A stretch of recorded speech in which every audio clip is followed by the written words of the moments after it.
YouTubers, Mike Martins here with the Mike Martins channel. Thanks for joining us and being part of the channel. And let's connect the dots down in Texas. Major blackouts, lots of damage, billions of dollars in damage. And before we kick this off and connect the articles and find out what's going on, I also want to discuss during the Obama administration, if you guys remember, coal power plants and other not so efficient ways of producing power plants were paying carbon credits or will get sued by the federal government if they produced more power than that they needed for the consumer to consume. So if you produce more power than you needed, well, you're going to be on the hook for that power and you're going to be paying it in carbon credits. And this basically sent a lot of coal and energy power plants into verge of bankruptcy, and now they're on the hook for a lot of the problems that are happening now. So let's take a look at what's happening here. Sorry guys, it's pretty windy outside. I got my front door open in my store. So Texas coal plant nears $1 billion restructuring after customers' bankruptcy. So there it is right there. LS Power Development LLC is in advanced talks with handling control of its coal-fired Sandy Creek Energy Station in Texas as lenders in roughly $1 billion debt restructuring, according to people familiar with the matter. So let's move on. Hold on. Let's connect the articles.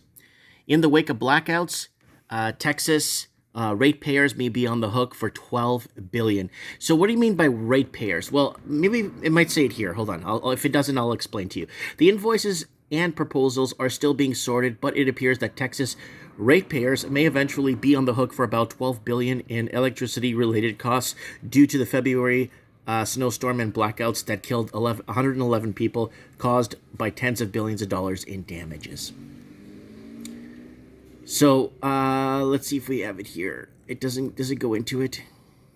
Okay, let me just get into what it means. So basically, you pay fair market rate for gas or electricity, direct current coming to your house.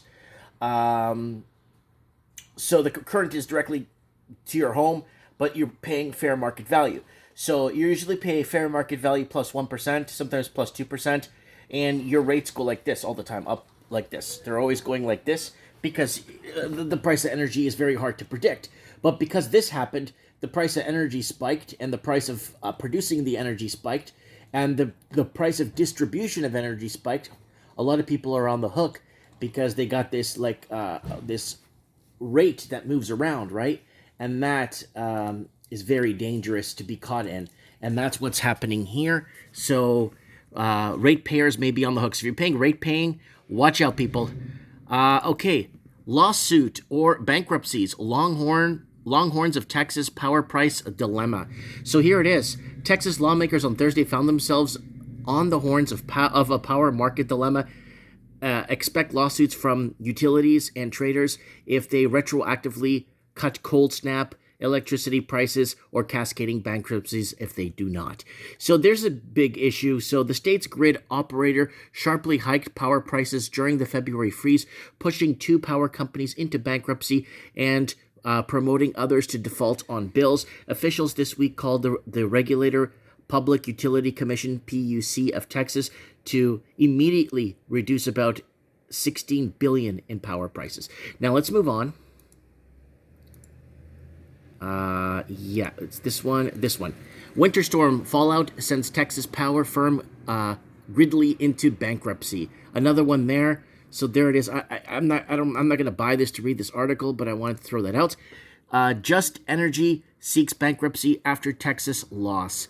Just Energy Group Inc. filed for court protection in Canada and bankruptcy in the U.S. after suffering crushing losses in the Texas blackouts that plunged millions of people into darkness in the region's power sector into chaos. So, again, during the Obama administration, they basically pushed these companies already to a brink of bankruptcy because they weren't allowed to produce more energy than they didn't need. The problem with that is you can't store the energy, and that's a major issue. So, if you produce more than what your guys are consuming, you're going to pay carbon credits. And that's why a lot of these power plants were facing lawsuits against the federal government to protect, or the to protect this climate change, right? Or whatever they want to call it. Was it global warming at the time? Or was it the ozone layer, the dissipating ozone layer group? Or ozone layer's disappearing group? Or what I don't even know what it's called anymore, because it's always changing. I think it's called climate change still. I don't know. Another Texas electricity seller files for bankruptcy in the wake of winter freeze. The company's Chapter 7 filing signals intent to liquidate the business while under court protection. So there it is right there. So Houston-based Brilliant Energy LLC filed for bankruptcy in Southern District of Texas, adding to a growing list of companies that have stumbled after power outages caused by winter freeze in February. So here goes there. So let's move on. Texas Power Cooperative files for bankruptcy, cutting $1.8 billion grid debt. The largest and oldest electric cooperative in Texas filed for bankruptcy protection in Houston on Monday, citing disputed $1.8 billion debt to the state's grid operator. So they're being forced into paying. So what? Well, why? So why?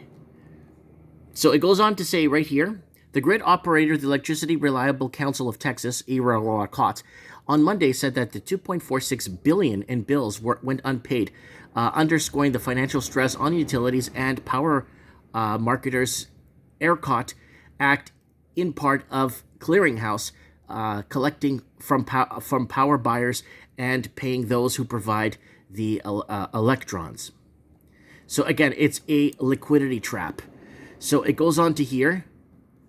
The municipal power sector is in a real crisis, said Mullen, the founder of Volt Electricity Provider, an independent power maker that is not a member of the Brazos Cooperative. Iraq should suspend the service charges and halt further defaults, he said in an interview on Sunday. Debt analysis Fitch Ratings, meanwhile, has warned of potential downgrades to all Texas municipal power firms, that the use of the state's grid costs from the storm could exceed the liquidity. Wow. Immediately available to the use. Sorry, I was reading that in my head. Fitch said last week. So there it is right there. So this is a major issue because they sum it up right here, a liquidity trap. So basically, it triggered a squeeze when it pushed up the spot market rates up to $9,000 per megawatt over more than 4 days, and levied huge fees for services. The service fees were 500 times the usual rate, the industry executive said. So now, what's going on with this? Well, here it is, in a nutshell. Warren Buffett firm is proposing an $8 billion bondagoogle to prevent the next Texas blackout. So they're going to start, I don't know what they're going to do, but the power grid, let's go into here. And it goes on to saying, according to the company, its plan could meet about half the demand of lost power during the recent storm, and it would limit all power outages to 3 hours by 2023. But the industry experts haven't yet agreed on the best way to prevent the next catastrophic blackout. Many share an opinion it will look anything like Buffett's plan for Texas. So that's what they want to do. That's what they want to do with the facilities here. And so it goes on to demanding less electricity, more reliability. And then it goes on to say everything's bigger in Texas. So Texas designed its electricity grid. The U.S. mainland is effectively divided in two major regions. That I did not know until I read this. The Eastern Interconnection and the Western Interconnection comprised of more than 6,500 power plants, 100,000 miles of high-voltage power lines.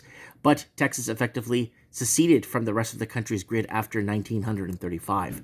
So a lot of people don't know that. I did not know that until I read that. So there's a North American power grid. So what are these big guys working on? What are they working on? Well, here it is. Bill Gates, our favorite 10 push-up sweater man. Be open to ideas that seem wild to fight climate change. So here it is there. So this weighs in into what's happening in Texas. And rather than highlight the specific technology, the billionaire philanthropist, astronaut, responded by saying that future generations will need to rely on a lot of technologies, including synthetic meat, energy storage, new ways of making building materials. Gates replied before nothing to importance of being open-minded when, okay, so there's a lot going on. He's in there too, but who else is in here? Tesla's new factory. Elon Musk promises of 10,000 new jobs you could apply after high school. So there it is, and that's going in Austin, Texas. So there's more and more people getting to build a program with this educational institutions with the Texas Workforce Commission has just been so exciting. It's really been part of the thread from work. So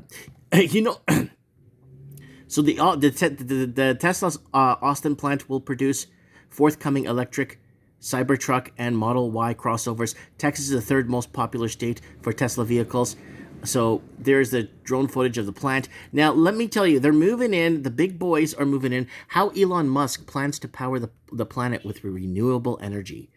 So there's a lot of things happening, and they're all eyes on Texas. All eyes on Texas. Now, here's the deal. Texas has been somewhat independent from the rest of the power grid in the country. But here's the deal with this. They're going to start moving in, and they're going to start glomatorizing this whole sector of the United States when it comes to power distribution. Not only that, is they can start controlling the price of power. Because here in Canada, I just paid my electricity bill for last month. It was like $430. I paid, I think it was $110 in carbon credits on top of that. I paid all kinds of stuff. Like the bill's broken down to all these taxes. I think that's what they want to bring now that the United States, with their new president-elect, wants to join the Paris Accord climate, whatever treaty thingy that Donald Trump said no to. So it's going to be very interesting to see where things end up. So now, this reminds me of Muscle Shoals. Muscle Shoals and Henry Ford. Look it up. Muscle Shoals, Alabama, and Henry Ford. And you'll see what I'm talking about when it comes to this whole big plan and this whole restructuring and the change of a new coming. And anyways, guys, I really look forward to reading your comments. Is this an electronic takeover economically of the existing infrastructure and the existing power companies? Why were the companies forced to cut back on producing power for many years and threatened to get sued by the federal governments if they didn't cut back on production? Very interesting. Very, very. I'm pretty sure if a lot of these plants were if they were left alone and producing and doing what they need to, you wouldn't have had this blackout in Texas. That is just my opinion, but that's what happens when you get politics and politicians and lawmakers involved into power, into car insurance, into the banks, into everything humanly possible. We need less government. Comment below, let me know what you guys think. Mike Martin's here. I have spoken.